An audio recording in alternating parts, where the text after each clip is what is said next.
Baik, selamat malam untuk seluruh sahabat-sahabat konsep, dimanapun sahabat-sahabat konsep berada pada malam hari ini. Kita kembali lagi boleh berdiskusi bersama dengan konsep dan juga pendeta M. Pardosi dalam diskusi pelajaran sekolah sahabat kita yang kita boleh lakukan pada malam hari ini. Dan kita bersyukur kita diberikan kesempatan kembali untuk belajar firman Tuhan melalui diskusi Alkitab sekolah sahabat kita, dan kita tidak terasa sudah masuk di akhir daripada pelajaran sekolah sahabat kita, yang dimana kita akan boleh belajar dengan judul Efesus di dalam hati. Sebelum kita akan boleh memulainya, kita boleh berdoa terlebih dahulu. Kita bersatu hati, kita berdoa. Bapa kami di sorga, terima kasih berkat Tuhan pada malam hari ini mempertemukan kami kembali oleh karena berkat dan penyertaan-Mu.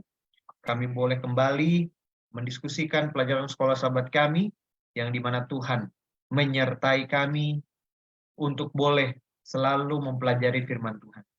Tuhan memberkati hamba Tuhan, Pendeta Dwi Cahyono, yang akan boleh menyampaikan ringkasan pelajaran sekolah sahabat yang nantinya kami akan boleh juga diskusikan. Terima kasih banyak Bapa, di dalam nama Yesus kami berucap syukur. Amin. Baik, waktu ini kita berikan kepada Pendeta Dwi Cahyono yang akan memberikan materi singkatnya untuk kita diskusikan nanti dalam pelajaran sekolah sahabat kita. Kami persilakan Pendeta Dwi. Baik, selamat malam saudara dan saudari sekalian, para sahabat konsep, para hamba Tuhan. Akhirnya kita boleh mempelajari bagian akhir dari buku sekolah sahabat kita sepanjang triwulan ini, ya, dengan judul Efesus dalam hati. Baik, kita akan membahas sedikit demi sedikit pelajaran ini, dan kita akan melihat apa yang terdapat di dalam bagian akhir dari buku pelajaran ini. Ketika kita membaca buku pelajaran ini, seolah-olah seperti aspek ringkasan dari pelajaran dari awal sampai akhir, yang nanti pada akhirnya memunculkan sebuah pandangan bahwa surat Efesus itu adalah surat yang relevan sepanjang zaman. Sebab ketika kita membaca kitab Efesus dan mempelajarinya, ternyata kitab Efesus ini disampaikan tidak berdasarkan topik-topik tertentu pada saat itu yang terjadi, tapi berdasarkan topik umum dan kebenaran abadi yang berlaku sepanjang zaman. Ya, di dalam ayat intinya, di dalam Efesus 2 ayat 8 dan sampai 10. Sebab karena kasih karunia kamu diselamatkan oleh iman, itu bukan hasil usahamu, tetapi pemberian Allah. Itu bukan hasil pekerjaanmu. Kan ada orang yang memegahkan diri karena kita ini buatan Allah. Bukan diri, karena kita ini buatan Allah. Diciptakan dalam Kristus Yesus untuk melakukan pekerjaan baik yang dipersiapkan Allah sebelumnya. Ia mau supaya kita hidup di dalamnya. Nah, Efesus 2 ayat inti kita ini seolah-olah menggambarkan Efesus dari pasal yang pertama sampai dengan yang terakhir. Ya, mana yang pertama menjelaskan bahwa kita itu diselamatkan oleh iman, ya, bukan oleh perbuatan kita. Dan iman kepada siapa? Oleh Kristus. Kristuslah yang menjadi pusat daripada keselamatan manusia. Ya, kerjaan Kristuslah yang telah menyelamatkan manusia. Nah, dengan demikian kita disebut sebagai ciptaan di dalam Kristus, ciptaan yang baru. Dan sebagai ciptaan yang baru dalam Kristus, maka kita harus hidup di dalamnya. Jadi ini menggambarkan nanti penjelasan-penjelasan berikutnya, di mana pasal ini, kitab Efesus ini dibuka dengan penjelasan mengenai doktrin mengenai Kristus. Ya, di dalam pasal 1, Efesus pasal 1 ayat 14, dijelaskan di sana tentang keutamaan khusus dalam proses penebusan, dalam penyelamatan. Yang pertama, karena penebusan adalah inisiatif Allah, dilakukan di dalam Kristus. Jadi Tuhan sendiri yang memulai dan merencanakan, bukan karena melihat sesuatu yang terdapat di dalam diri manusia, kebaikan ataupun lain sebagainya, tapi Allah sendiri yang merencanakan, yang memulai, yang memunculkan ide untuk menyelamatkan manusia. Dalam kasih Ia telah menentukan kita dari semula oleh Yesus Kristus untuk menjadi anak-anaknya sesuai dengan kerelaan kehendak-Nya. Jadi oleh karena kasih Allah, ya, kasih Allah yang memunculkan kerelaan kehendak-Nya, itulah Tuhan yang menjadi dasar bagaimana Tuhan menentukan bahwa Yesus, ya, melalui Yesus kita menjadi anak-anak-Nya. Kemudian yang kedua, pekerjaan Yesus di kayu salib yang telah membuka kesempatan bagi umat percaya untuk dapat menerima penebusan. Ya, sebab di dalam Dia dan oleh darah-Nya kita beroleh penebusan. Di ayat yang ke-7. Jadi pekerjaan di kayu salib itulah yang memungkinkan kita untuk dapat memiliki kesempatan untuk masuk dalam kerajaan surga. Tanpa pekerjaan salib, kita tidak memiliki kesempatan untuk masuk dalam kerajaan surga. Umat percaya dimeteraikan oleh Roh Kudus di dalam Kristus dan oleh Kristus. Selanjutnya, setelah Tuhan merencanakan, kemudian mengeksekusi dengan Yesus sebagai juru selamatnya, Tuhan mengutus Roh Kudus untuk mementeraikan manusia, ya, dan itu juga adalah oleh karena Kristus. Kemudian di dalam Efesus 1 ayat 15 sampai 23, ya, dijelaskan tentang doa di sana, bahwa agar orang percaya memperoleh penerangan rohani mengenai Kristus dalam penebusan. Nah, ini menegaskan bahwa umat Allah harus hidup di dalam rencana keselamatan tersebut. Sebab Allah telah memberikan segalanya, ya, untuk memastikan umatnya menerima anugerah keselamatan. Nah, ini harus dilanjutkan dengan bagaimana kita harus menyikapi apa yang sudah dilakukan oleh Tuhan. Nah, Tuhan Allah sudah melakukan semuanya untuk menyelamatkan kita. Sangat ironi jika kita tidak menanggapinya dengan lebih baik. Nah, dalam Efesus 2 ayat 1 sampai dengan yang kedua, nah, dijelaskan di sini tentang hasil-hasil dari penebusan itu. Karya penebusan itu ternyata memberikan hasil. Yang pertama, membebaskan kita dari dosa dan kematian pada hidup baru dalam Kristus. Yang kedua, memperdamaikan kita dengan sesama umat Allah yang sedang diselamatkan. Ya, mendamaikan, ya. Katakan di dalam ayat 14, karena Dialah damai sejahtera kita yang telah mempersatukan kedua pihak dan yang telah merubuhkan tembok pemisah, yaitu perseteruan. Yang dimaksud di sini adalah orang Yahudi dan non-Yahudi, menggambarkan orang-orang yang lebih dahulu mengenal Tuhan dan orang-orang yang tidak mengenal Tuhan sekarang dipersatukan. Orang Yahudi dan non-Yahudi memiliki kesempatan yang sama. Ya, kita tahu latar belakang penulisan dari Efesus adalah budaya di mana ada skisma yang sangat dalam antara orang yang non-Yahudi dengan orang Yahudi, di mana orang-orang Yahudi menganggap bahwa orang-orang non-Yahudi tidak pantas untuk diselamatkan. Mempersatukan umat percaya dalam Kristus, dalam ikatan keluarga Allah. Ya, penebusan itu juga akhirnya memberikan kesempatan pada orang-orang Yahudi maupun non-Yahudi untuk sama-sama memiliki hak yang sama untuk menjadi anak-anak Allah. Ya, sama dengan Yesus, kita juga adalah anak Allah dan akhirnya dipersatukan menjadi satu, yaitu ikatan keluarga Allah. Ia datang dan memberitakan damai sejahtera kepada kamu yang jauh dan damai sejahtera kepada mereka yang dekat. Karena oleh Dia kita kedua pihak dalam satu roh boleh jalan masuk kepada Bapa. Nah, di dalam Efesus 3 ayat 1 sampai 13 dijelaskan di sini tentang bagaimana maksud ya Allah bagi jemaatnya. Nah, dikatakan di dalam ayat yang ke-10 supaya sekarang oleh jemaat diberitakan berbagai ragam hikmat pada Allah, hikmat Allah kepada pemerintah-pemerintah dan penguasa-penguasa di surga sesuai dengan maksud abadi yang telah dilaksanakannya dalam Kristus Yesus dan Tuhan kita. Nah, di ayat 15 ditambahkan lagi yang daripadanya semua turunan yang di dalam surga dan di atas bumi menerima namanya.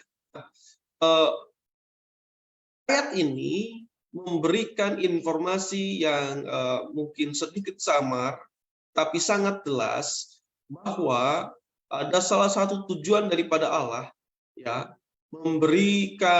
melakukan pekerjaan penebusan, penyelamatan adalah untuk menjadikan umat manusia yang ditebus ini menjadi saksi, ya,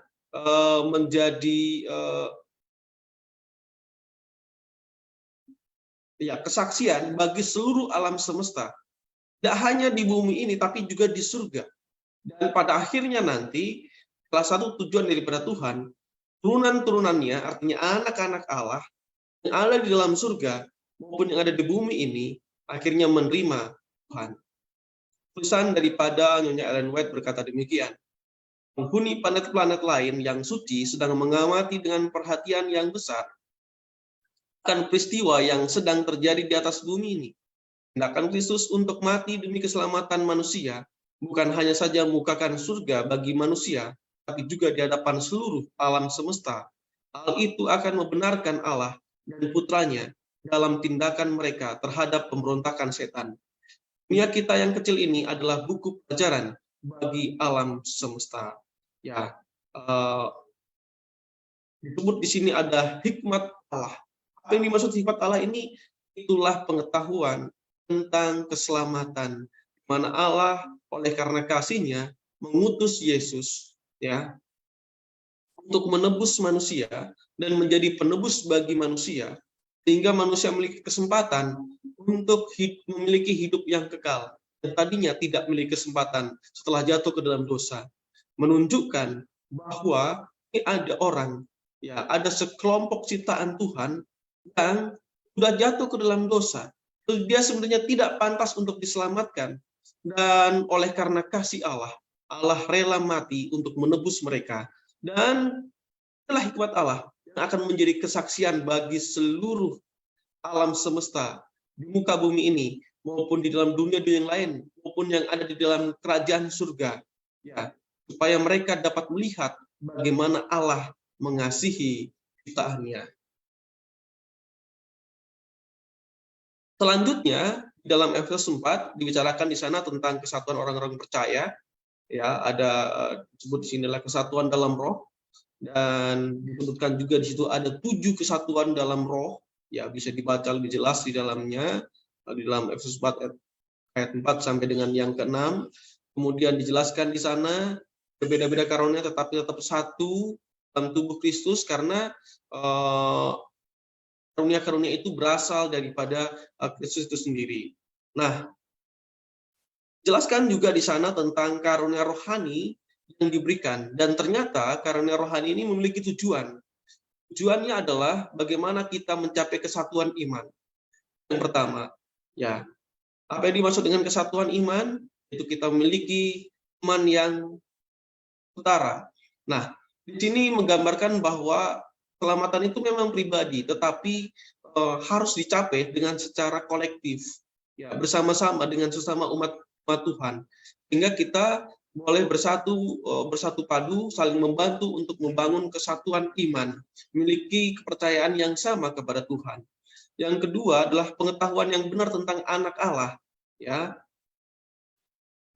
Karunia-karunia rohani itu diberikan, ya, kepada para nabi-nabi, kepada rasul-rasul dan sebagainya, pemberita Injil, gembala-gembala, pengajar-pengajar, ya, semuanya diberikan supaya kita memiliki pengetahuan yang benar tentang anak Allah, dewasaan penuh, tingkat pertumbuhan yang sesuai dengan kepenuhan akan Kristus. Dan ini adalah sebenarnya adalah satu tujuan yang dicapai tidak hanya secara pribadi, tapi harus capai dengan secara kolektif bersama-sama dengan umat Tuhan yang lain. Ini adalah inilah tujuan-tujuan karena rohani diberikan supaya kita semuanya memiliki kedewasaan penuh di dalam Kristus dan kita hidup secara dewasa, ya tidak seperti anak-anak lagi yang pelin-pelan, yang mudah diombang-ambingkan oleh pengajaran-pengajaran sesat. Selanjutnya, dijelaskan juga di dalam Efesus 4, yaitu maksud dari manusia baru. Ya, dan akan Kristus menuntut untuk tidak lagi hidup sama seperti orang yang berdosa. Di dalam ayat yang ke-20, tapi kamu bukan demikian. Kamu telah belajar mengenal Kristus, ya. Karena kita sudah belajar mengenal Kristus, kita tidak demikian.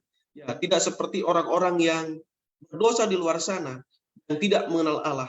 Hidup kita harus berbeda, kita harus tampil beda daripada mereka. Ya, tingkah laku kita, perbuatan kita harus menunjukkan karakter daripada Kristus.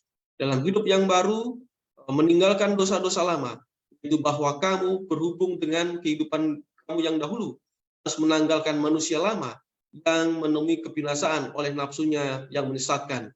Di ayat yang 23, supaya kamu dibaharui di dalam roh dan pikiranmu, dan mengenakan manusia baru yang telah diciptakan menurut kehendaknya di dalam kebenaran kekudusan yang sesungguhnya. Nah, ini adalah tujuan daripada manusia baru, supaya kita juga meninggalkan manusia lama, ya, dan kita memiliki kehidupan yang baru, dan kita boleh baru tidak hanya di dalam tubuh, secara holistik, yaitu roh dan pikiran kita itu dibaharui, dan akhirnya kita mengenakan manusia yang baru, yaitu karakter-karakter yang baru. Akhirnya kita hidup ya sesuai dengan kehendak Allah. Di dalam Efesus 4 juga dijelaskan tentang manifestasi hubungan antara Allah, ya, manifestasi kasih itu oleh karena penebusan, ya, itu harus muncul di dalam hubungan dengan Allah dan sesama manusia. Tetapi hendaklah kamu ramah seorang terhadap yang lain, penuh kasih mesra dan saling mengampuni, sebagaimana Allah dalam Kristus telah mengampuni kamu. Ya, karena Tuhan sudah mengampuni kita, menyelamatkan kita, menebuskan dari dosa-dosa, dari kehidupan kita yang sia-sia, maka kita juga harus mempraktekkan kasih itu, ya, kepada sesama manusia. Ya, sama seperti Kristus sudah mengampuni kita. Ya, sebab itu jadilah penurut-penurut Allah. Ya, kita harus menjadi penurut-penurut Allah seperti anak-anak kekasih dan hidup di dalam kasih, sebagaimana Kristus juga telah mengasihi kamu dan telah menyerahkan dirinya untuk sebagai persembahan dan korban yang harum bagi Allah. Ya, karena Tuhan sudah mengasihi kita, maka kita juga harus mengasihi sesama manusia dan juga Tuhan itu sendiri. Nah, baik, itu saja mungkin ringkasan yang dapat diberikan kepada kita semuanya. Barangkali kita boleh memulai dengan diskusi-diskusi. Terima kasih. Baik, terima kasih Pendeta Dwi Cahyono yang sudah memberikan ringkasan dalam pelajaran sekolah sahabat kita yang kita boleh dengarkan pada malam hari ini. Kita melihat bagaimana pelajaran sekolah sahabat kita ini memberikan penekanan buku Efesus ini menjadi satu hal yang dimana menjawab keseluruhan dari pasal ke pasal, dari pasal 6, 1, 2, 3, 4. Dari pasal yang pertama, 2, 3, 4, 5, dan 6. Dan kita masuk ke pasal yang ke-6 ini, yang tadi sudah disampaikan Pendeta Dwi Cahyono, ini yang kita bisa lihat sepanjang pelajaran sekolah sahabat kita ini bicara keseluruhannya mengenai Kristus, ya, di mana memang pusat daripada buku Efesus ini menceritakan bagaimana Kristus dan jemaatnya, dan itu disampaikan melalui hamba Tuhan Paulus di sana, ya. Oke, Pendeta Dwi Cahyono, di sini sudah ada beberapa pertanyaan yang masuk bagi kita untuk kita diskusikan. Kita akan awali untuk pertanyaan yang pertama, tapi kami dari sahabat-sahabat konsep yang boleh hadir juga boleh mengetik di kolom chat jika sekiranya ada pertanyaan yang masuk maka kita berikan kesempatan untuk kita fasilitasi dalam diskusi kita pada malam hari ini. Oke, baik Pendeta Dwi, ini untuk pertanyaan yang pertama begini Pendeta Dwi. Kita tahu dalam pelajaran buku Efesus ini, Kristus sedang menggunakan Paulus untuk membangun jemaatnya melalui pelajaran-pelajaran yang disampaikan. Kemarin kita belajar banyak sekali mengenai visi misi dari gereja, ataupun kesatuan dari gereja, ataupun bagaimana kemarin kita belajar kita adalah tubuh dalam satu iman kepercayaan kita. Nah, pertanyaannya begini Pendeta Dwi Cahyono. Bagaimana konsep yang secara sederhana dapat dijelaskan ketika buku Efesus disampaikan adalah berpusat dari pekabaran Kristus. Nah, kira-kira apa penekanan-penekanannya yang Kristus mau capai ketika buku Efesus ini disampaikan kepada kita gereja? Mungkin ada garis besarnya Pendeta Dwi yang Pendeta Dwi bisa simpulkan, mengingat buku Efesus ini kan, ataupun pelajaran kita ini pada malam hari ini adalah pelajaran yang terakhir. Mungkin Pendeta Dwi bisa kasih gambaran-gambaran secara sederhana mengenai pasal yang pertama sampai pasal yang ke-6 ini. Apakah Efesus ini sedang menjelaskan ya bahwa pusatnya itu adalah Kristus, dan apa yang mau Kristus capai di buku Efesus ini yang mana kita baca pada malam hari ini. Mungkin begitu Pendeta Dwi, silakan. Baik.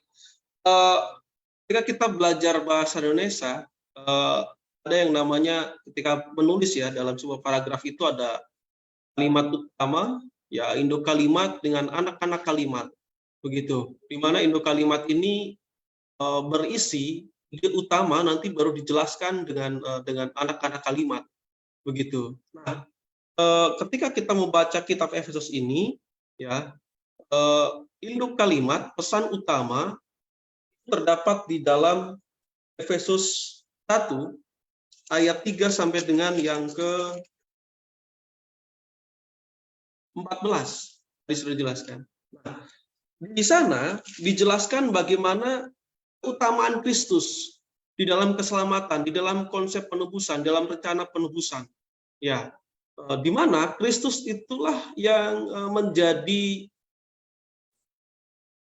tokoh utama di dalam keselamatan dan penebusan umat manusia. Begitu. Nah, setelah itu baru dijelaskan efek daripada penebusan itu, ya. Kemudian dijelaskan tentang bagaimana manusia harus bersikap di dalam menyikapi apa yang sudah dilakukan oleh Tuhan Yesus di pekerjaannya di kayu salib untuk menebus manusia, ya, maka dia harus hidup di dalam jemaat, rukun dengan satu sama lain, ya, memperjuangkan kedewasaan secara penuh dalam Kristus, kemudian meninggalkan terus hidup seperti manusia baru, begitu ya, meninggalkan manusia lama, ya, mempertumbuhkan karakter Kristus di dalamnya. Nah, dari sini kita bisa melihat bahwa rentetan doktrin-doktrin atau pelajaran-pelajaran berikutnya itu didasarkan karya Kristus di kayu salib. Begitu. Oleh karena Kristus sudah mengasihi kita, maka kita mengasihi sesama dan juga mengasihi Tuhan. Nah, diringkas di dalam dalam satu kalimat seperti itu barangkali. Atau demikian, oleh karena Tuhan sudah melakukan segalanya untuk memastikan kita masuk surga, oleh sebab itu kita harus memiliki pikiran yang sama, yaitu berjuang, ya, mempertumbuhkan hidup, ya, sesuai dengan apa yang sudah dilakukan oleh Tuhan tadi, ya, yaitu hidup sebagai manusia yang baru, sejalan dengan rencana Tuhan untuk memastikan kita masuk dalam kerajaan surga. Jadi kita juga harus pikiran yang sama, yaitu fokus untuk mencari kerajaan surga. Nah, barangkali itu yang bisa saya tambahkan. Terima kasih. Oke, terima kasih banyak Pendeta Dwi Cahyono. Ya, dalam sederhananya tadi kita bisa dapati bahwa memang buku Efesus ini adalah satu buku yang pada prinsipnya sedang memusatkan pekabaran Kristus di kayu salib, dan di sana disampaikan supaya makna-makna yang ada di kayu salib itu tercapai melalui pekabaran yang disampaikan buku Efesus ini. Oke, terima kasih Pendeta Dwi. Ini ada pertanyaan yang kedua, Pendeta Dwi. Dalam Efesus pasal 4, di sana dikatakan ramah seperti apa yang dimaksud. Apakah umat Tuhan tidak boleh marah atau bahkan memaksa atau sejenisnya, kira-kira Pendeta Dwi, dalam konteks pelajaran kita pada malam hari ini? Nanti boleh dibantu oleh Pendeta Jimmy Huta Barat.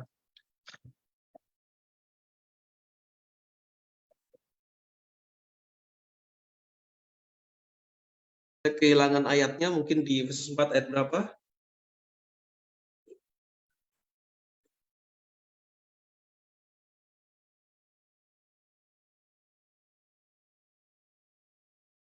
Ya, bisa dibantu. Saya kehilangan kata-katanya di mana? Efesus 4 ayat 32, Pendeta. Oke, saya bacakan kembali. Tapi hendaklah kamu ramah seorang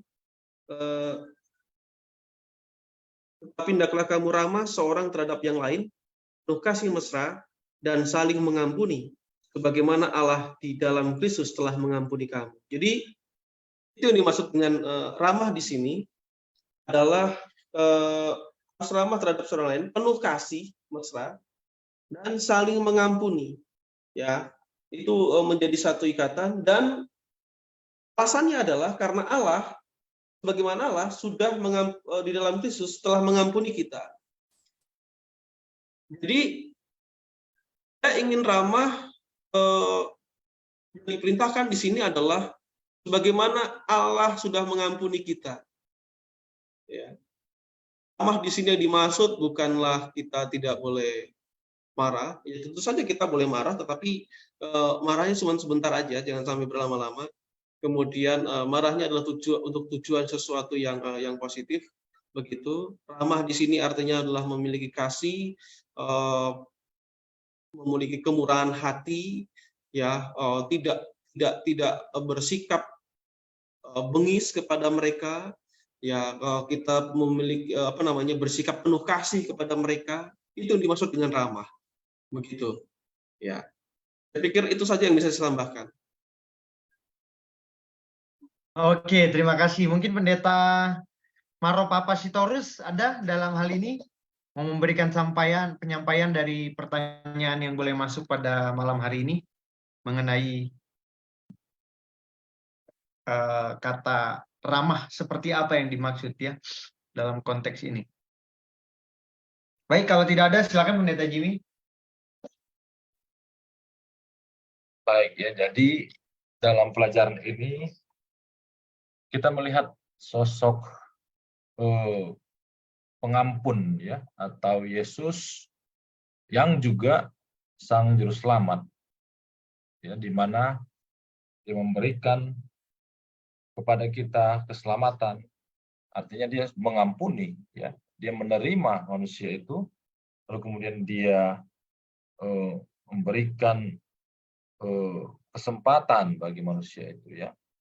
Jadi contoh yang diberikan oleh Yesus ini adalah salah satu contoh sosok yang penuh kasih ya, yang tidak memiliki yang tidak mau membalas ya kejahatan manusia, tetapi justru dia diampuni dan tidak mengingat dosa, dan ramah kepada orang yang berdosa. Itulah bedanya Tuhan dengan manusia. Tetapi kemudian disuruh di dalam ayat 32 tadi, kita diminta oleh Tuhan melalui Rasul Paulus supaya di dalam jemaat juga di dunia ini kita pun harus bertindak ramah. Ya. Kenapa? Karena dalam pelajaran ini ya kita adalah orang-orang yang sudah mendapatkan kasih karunia, dan kita adalah orang-orang yang juga bisa untuk menjadi saluran kasih karunia bagi orang lain, ya. Jadi ada refleksi dari apa yang Yesus lakukan itu ternyata diberikan kepada kita. Kita ini bisa menjadi orang-orang yang lewat kita orang lain mendapatkan keselamatan itu, ya. Sebagaimana bukan dari orang Yahudi saja, tetapi dari semua orang. Itulah misteri kitab Efesus, ya. Dan bahkan kita juga yang sama sekali tidak ada kaitannya dengan Yahudi pun bisa Tuhan pakai. Jadi Efesus pasal 4 ayat 32 ini sangat bagus sekali diaplikasikan dalam jemaat, ya. Dalam jemaat itu nggak ada yang boleh marah-marah di sana, nggak ada boleh saling menyalahkan. Ya justru sini saling mengampuni, ya, penuh kasih mesra. Kalau ada yang kurang dibantu. Nah, ini adalah praktikal bagi gereja-gereja Kristen di dunia saat ini. Ini adalah jemaat Efesus. Jadi jemaat kita pun mungkin bisa juga mempraktekannya. Terima kasih.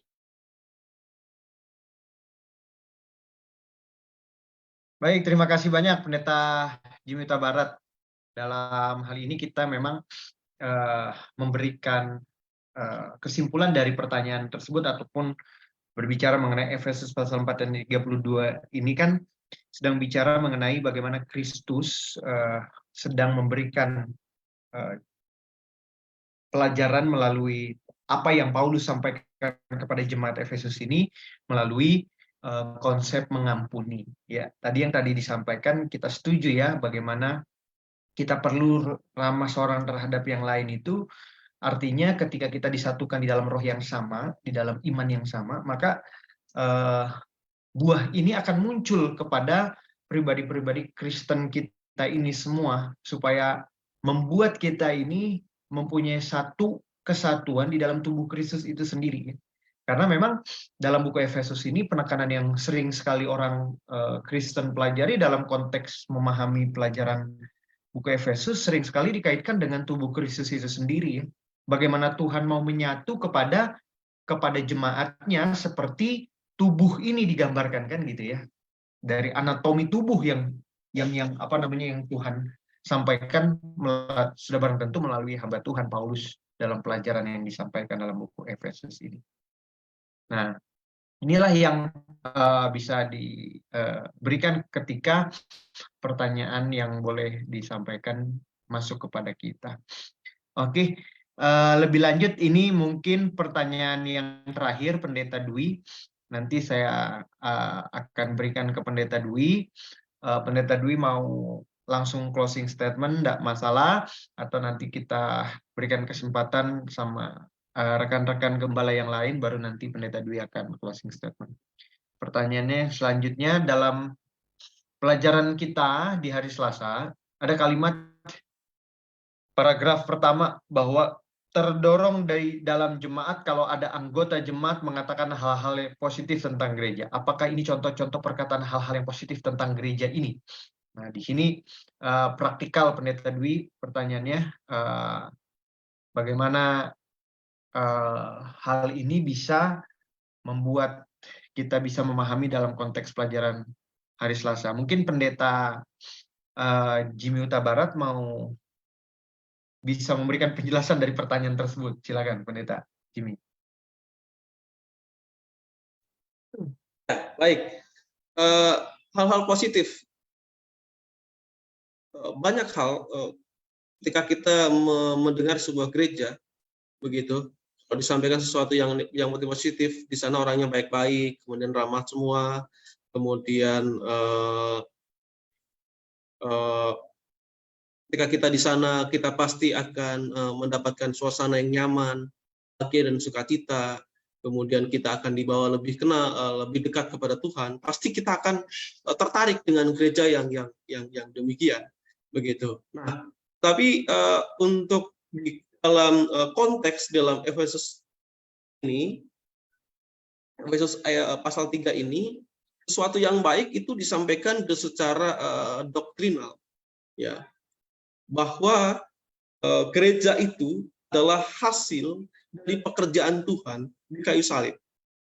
Ya, ketika umat-umat percaya bersatu, ya, di dalam kesatuan iman, di dalam pengetahuan akan Tuhan, ya, di dalam rahasia panggilan mereka, seperti dikatakan dalam Efesus 3 ini adalah rahasia panggilan orang bukan Yahudi, adalah berarti inilah kumpulan daripada gereja, itulah kumpulan daripada orang-orang yang diampuni oleh Tuhan, ya, yang sudah mengenal kasih karunia, mengenal Tuhan, ya, maka gereja itu menjadi sesuatu yang unik, sesuatu yang unik.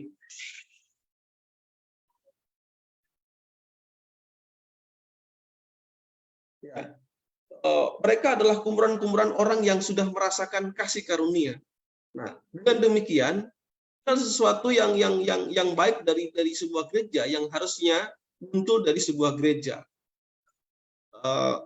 Jadi suatu ketika, ya barangkali saya ingin mendengarkan sebuah gereja itu diperkenalkan sebagai ini adalah perkumpulan orang-orang yang percaya kepada Tuhan. Mereka adalah orang-orang yang sudah mengenal kasih karunia.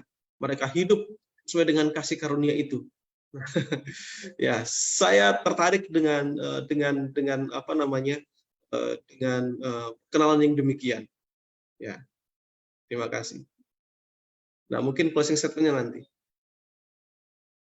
Oke, terima kasih Pendeta Dwi. Ini ada satu pertanyaan dari Facebook. Terima kasih untuk sahabat kita yang selalu setia, Woldi, yang selalu boleh bersama-sama dengan kita setiap malamnya.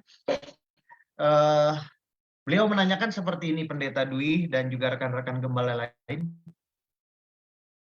Selamat malam Pendeta. Dalam pelajaran hari Kamis dikatakan bahwa kita harus menjadi peniru seperti anak-anak yang dikasihi, khususnya di Efesus pasal 5 yang pertama. Nah, persoalannya sejauh mana kita, mungkin dia nanya sebatas apa yang kita bisa dapati untuk meniru Yesus itu ya, untuk mengasihi. Karena kita ini orang berdosa, mana mungkin dapat meniru sifat Tuhan yang penuh dengan kekudusan itu dalam konteks tadi ya, dalam konteks meniru ya. Mungkin secara sederhananya peniruan-peniruan yang seperti apa yang kita bisa ambil, tapi kan ada sisi yang nggak mungkin kita bisa dapati. Nah, makanya kita coba pahami dengan seksama apa yang dimaksud itu semua. Mungkin Pendeta Dwi Cahyono dulu, baru nanti Pendeta. Untuk menjawab ini kita harus pergi ke dalam Efesus 3, Efesus 4 ayat yang ayat 13.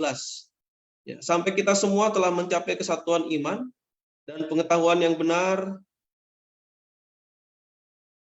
tentang anak Allah, kedewasaan penuh dan tingkat pertumbuhan sesuai dengan kepenuhan akan Kristus. Jadi sampai sejauh mana kita harus meniru Kristus? Sampai kita memiliki kedewasaan penuh, ya, kedewasaan penuh dan sesuai dengan kepenuhan akan Kristus. Artinya bahwa ada satu target yang diberikan oleh Tuhan untuk kita mencapai kedewasaan seperti Kristus.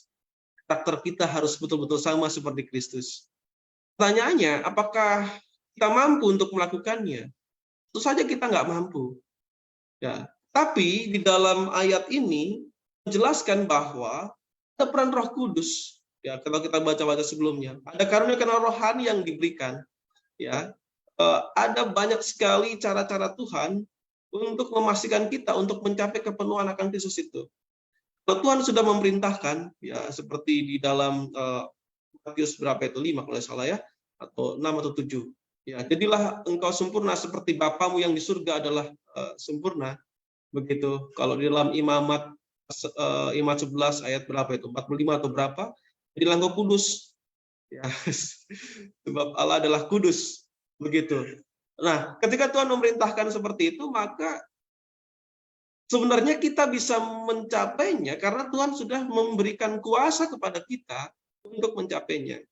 Oleh sebab itu, ada satu hal yang menjadi tanggung jawab kita adalah bagaimana kita menggunakan atau menggunakan resource atau sumber daya yang Tuhan sudah sediakan bagi kita, yaitu Roh Kudus, untuk mencapai tujuan daripada Allah itu, yaitu membuat kita dewasa. Tidak hanya dewasa sebagai manusia biasa, tetapi memiliki karakter yang penuh seperti Kristus. Begitu. Jadi ketika kita melihat diri kita memang lemah, ya kita memang lemah. Ketika kita melihat diri kita orang berdosa, kita tidak akan pernah mampu untuk mencapai itu. Tetapi ketika kita melihat pekerjaan Tuhan melalui Roh Kudus, melalui Tuhan Yesus di kayu salib, dan dia setelah itu mengirim Roh Kudus untuk mempertumbuhkan karakter-karakter positif, buah-buah roh, ya, sehingga kita tidak lagi berbuat dosa, seperti dikatakan oleh Petrus, gak ada benih ilahi dalam diri kita, maka kita tidak akan berbuat dosa lagi. Ya, itulah yang akan terjadi. Kita akan memiliki pertumbuhan akan Kristus. Kalaupun kita selama hidup kita tidak mampu mencapai sepenuhnya, Tuhan yang akan menyempurnakannya. Begitu. Jadi kalau misalnya yang penting kita ada berusaha. Di sini isunya bukanlah apakah kita sudah mencapai kepenuhan itu atau tidak, apakah kita mampu atau tidak, bukan itu isunya. Isunya adalah apakah kita memiliki progres pertumbuhan itu atau tidak. Ya, kalau kita tidak bertumbuh pelan-pelan, sedikit demi sedikit, ya membangun karakter seperti Kristus, ya, yang lama-lama nanti akan sama sempurna seperti Kristus, ya, itulah problemnya. Kalau kita tidak di dalam progres pertumbuhan itu. Barangkali itu saja yang saya bisa tambahkan. Terima kasih. Terima kasih banyak Pendeta Dwi Cahyono untuk respon dari pertanyaan dari Saudara Woldi. Kami persilahkan Pendeta Marositorus, monggo. Baik, terima kasih atas pertanyaannya. Kalau kita melihat banyak alasan orang untuk mau meniru orang lain atau menjadi peniru, paling tidak karena dia menyukai, menyenangi, dan menjadi sosok yang diteladani. Nah, kalau kita lihat dari pertanyaan ini, apakah kita bisa menjadi peniru seperti Yesus, seperti Tuhan kita? Jawabannya bisa. Ya. Dalam hal apa kita meniru dia? Nah, di dalam pelajaran ini kan kita diminta untuk meniru dia di dalam kesempurnaan iman, ya, ketaatan, lalu persatuan dalam jemaat, lalu kembali kasih juga untuk hidup dalam iman dan hidup dalam kasih karunia dan sebagainya. Nah, semuanya itu adalah bagian dari yang bisa dilakukan oleh manusia sebagai anak-anak Allah. Jadi, ketika kita meniru akan permintaan Tuhan atau tuntutan Tuhan, itu ada sesuatu hal yang tentu bisa dilakukan oleh manusia. Nah, bagian yang mungkin yang tidak bisa kita ambil adalah keilahian dari Tuhan itu sendiri. Itu yang tidak bisa kita tiru. Karena kita adalah manusia yang diciptakan, manusia yang dicipta oleh Tuhan.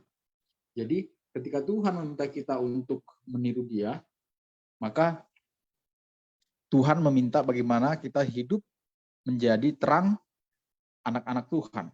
Ya, bukan menjadi seperti Dia, seperti Tuhan, bukan, tapi seperti anak-anak terang yang menjadi pantulan, menjadi cerminan bahwa dalam hidup kita ini akan melihat bagaimana karakter Kristus itu ada di dalam diri kita. Tadi disebutkan oleh Pendeta Dwi Cahyono bahwa kita ini harus mengalami pertumbuhan kerohanian, pertumbuhan iman. Nah, harapan kita adalah seberapa upaya yang kita lakukan itu adalah upaya-upaya untuk agar kita bertumbuh terus di dalam iman.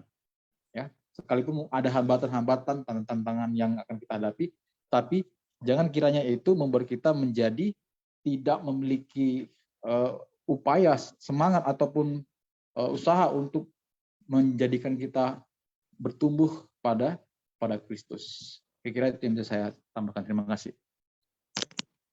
Baik, terima kasih Pendeta Maro Papasitorus. Dalam hal ini kita sepakat dalam konteks pertanyaan dari sahabat konsep Woldi. Meniru Tuhan untuk mengasihi itu memang pada dasarnya tidak terbatas. Ya.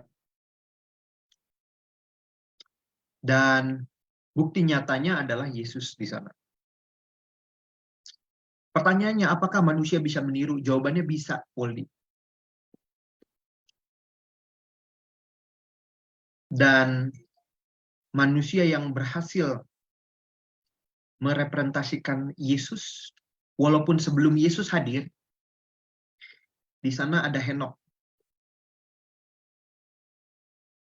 Di sana ada Elia. Mereka sempurna menurut apa yang Tuhan lihat, bukan menurut bukan menurut orang lain yang lihat. Jadi begini, Woldi. Ketika kita merasa sempurna dalam kasih, itu taraf penilaiannya hanya dari manusia. Coba kita sekarang rubah pola pikirnya. Sempurnanya menurut cara pandang Tuhan. Sederhananya begini. Saya kemarin belajar dari peristiwanya Ayub. Ada satu khotbah yang saya siapkan dan bagi saya pribadi saya amat sangat menarik untuk pribadi saya sehingga saya khotbahkan. Ayub itu kurang mengasihi apa sama Tuhan, ya Waldi ya. Semua diambil. Bahkan hampir saja nyawanya pun putus. Tapi Tuhan tak mengkehendaki hal tersebut. Dan menariknya, yang istimewanya dari Ayub itu, yang mengakui setianya si Ayub itu Tuhan. Nah, ini bagi saya menarik. Cara pandang Tuhan melihat manusia setia itu, barulah kita lihat statement Tuhan menyatakan bahwa si Ayub ini setia. Nah, waktu kita melihat kehidupan masing-masing kita kan punya cara pandang kita sendiri melihat orang itu setia atau tidak setia. Kan begitu. Hanya levelan kita yang kita bisa nilai. Tapi Ayub, yang nilai itu Tuhan langsung. Makanya ada statement ayat Alkitabnya dikatakan apa? Lihat hambaku Ayub yang setia. Inilah ungkapan yang luar biasa. Tuhan yang mengakui bahwa manusia itu setia. Wah. Nah, mulai hari itu saya coba rubah cara pikir saya untuk apa? Untuk mari kita minta perspektif Tuhan. Makanya setiap kali saya selalu khotbah itu ada anggota jemaat saya bilang pendeta itu kalau khotbah itu selalu ada kata kehendak. Nah, setiap kita berdoa ya, saya sering terulang, biarlah kehendak Tuhan yang jadi, bukan kehendak kami. Kenapa? Karena ketika kehendak Tuhan yang jadi, semua yang dibutuhkan manusia terwujud. Tapi beda ketika kehendak manusia tidak serta-merta kehendak Tuhan. Nah, mungkin penambahan dari jawaban pertanyaan dari Saudara Waldi ini bisa cukup membantu. Semoga Waldi tetap terus berjuang mengasihi untuk sampai kepada kesempurnaan mengasihi itu. Dan tenang saja, yang menilai kesempurnaan itu bukan masing-masing pribadi, tapi Tuhan yang akan nantinya menilai Waldi dan semua kita itu setia atau mengasihi atau tidak. Mungkin itu yang saya bisa sampaikan. Dan Pendeta Dwi Cahyono, kami berikan kesempatan untuk closing statement.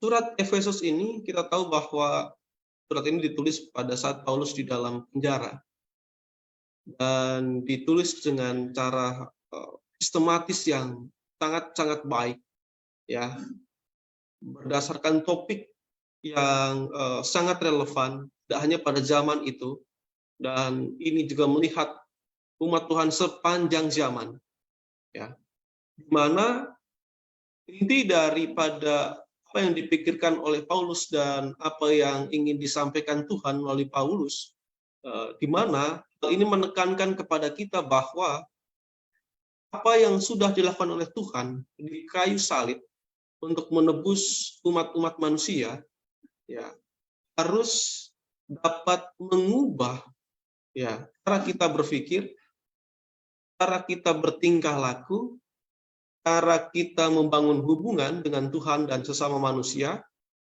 cara kita menjalani kehidupan ini, kemudian apa yang menjadi prioritas hidup kita, dan ini juga yang nanti menjadi dasar akan berdirinya sebuah jemaat dan misi dan pekerjaannya. Ya. Pekerjaan Yesus di kayu salib haruslah mendasari segala sesuatu yang ada di dalam kehidupan kita. Dalam kehidupan kita sehari-hari, dalam kehidupan berjemaat, maupun dalam hubungan kita dengan sesama manusia, dengan Tuhan. Barangkali itu saja yang menjadi closing statement saya. Kiranya Tuhan berkati kita semuanya, dan biarlah surat Efesus ini tertanam di dalam hati kita seperti judul sekolah sahabat kita. Kiranya Tuhan berkati kita semuanya.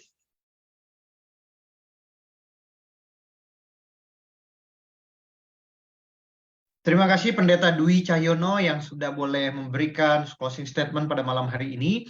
Dan berakhir sudah diskusi pelajaran sekolah sahabat kita pada malam hari ini. Untuk sahabat-sahabat konsep yang selalu setia menyaksikan, kita akan kembali lagi untuk minggu yang akan datang, khususnya di hari Senin. Kita akan masuk kepada pelajaran yang baru dalam buku pelajaran kita yang masing-masing kita sudah dapat. Kita akan masuk ke term yang selanjutnya, ataupun di triwulan yang terakhir kita akan membahas buku pelajaran yang baru dalam pelajaran sekolah sahabat kita. Jadi kita pastikan kita tetap belajar untuk menikmati berkat firman Tuhan. Selanjutnya kita akan tutup dengan doa. Kami persilahkan Pendeta Jimmy Huta Barat boleh tutup kita dalam. Marilah kita berdoa. Ya Tuhan Allah Bapa di sorga, kami panjatkan terima kasih syukur kepadamu pada malam hari ini. Kami sudah mendapatkan satu kesempatan dalam pelajaran sekolah sahabat tentang Efesus yang akan tinggal di dalam hati kami masing-masing. Bagaimana rencana Tuhan yang indah, misteri Tuhan yang menjadi misteri kasih karunia juga bagi umat Tuhan sepanjang zaman, khususnya di zaman kami saat ini, yang memberikan kepada kami kesempatan untuk menerima kasih karunia dan keselamatan. Biarlah kiranya kami dapat selalu simpan pelajaran ini dalam hidup kami dan kami terapkan, bahkan kami bagikan juga kepada orang lain, sehingga banyak orang-orang yang rindu untuk diselamatkan juga akan menjadi bagian dari umat Tuhan yang menunggu Engkau datang kedua kali. Inilah doa kami ya Tuhan, kami serahkan kepadamu. Berkati Pendeta Dwi Cahyono yang menyampaikan pekabaran ini bukan dalam pelayanan rumah tangga dan juga setiap hal yang direncanakan. Kami serahkan ibu kami ke dalam tangan-Mu, ampun kami orang berdosa, dalam nama Tuhan Yesus kami berdoa. Amin. Amin. Terima kasih banyak Pendeta Dwi atas doa yang telah disampaikan. Demikian rangkaian acara kita, Bapak Ibu semua. Terima kasih sudah bergabung. Sampai jumpa minggu depan. Tuhan memberkati.